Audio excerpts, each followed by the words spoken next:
47 hours adrift, one silent engine, and one name no one had called in years. The destroyer drifted in open water, hundreds of miles from the nearest coastline. What was supposed to be a routine transit had turned into a slow-burning crisis. The propulsion system, a state-of-the-art hybrid turbine, valued in the tens of millions, had failed without warning. Engineers worked in shifts. Diagnostics ran non-stop. Screens flashed green, then red. Nothing made sense. Food supplies were controlled. Communications were limited to essential updates. Morale began to dip. Captain David Mercer stood on the bridge, staring at an ocean that offered no answers. Finally, he turned to his operations officer. "Patch me through to Samuel Reed." There was a pause. "Sir." The retired chief. "Yes?" Him. Samuel Reed had left the service nearly 12 years earlier. Officially, he'd been a senior propulsion specialist. Unofficially, sailors called him the listener.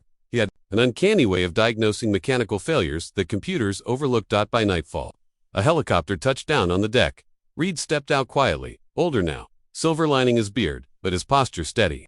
No speeches, no introductions.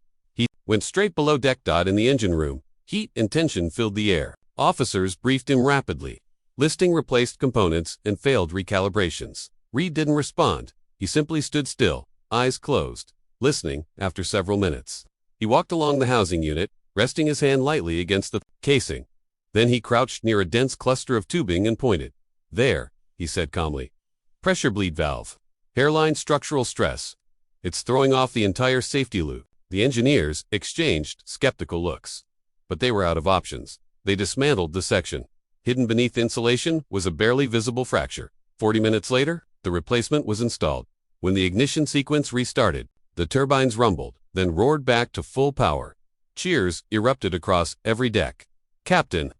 Mercer approached Reed with disbelief. "How did you see what all our systems missed?" Reed smiled faintly. "I didn't see it," he said. "I heard it." As the ship cut forward through open water once again, one truth echoed louder than the engines. Technology evolves, but wisdom endures. Drop a comment if you like this story.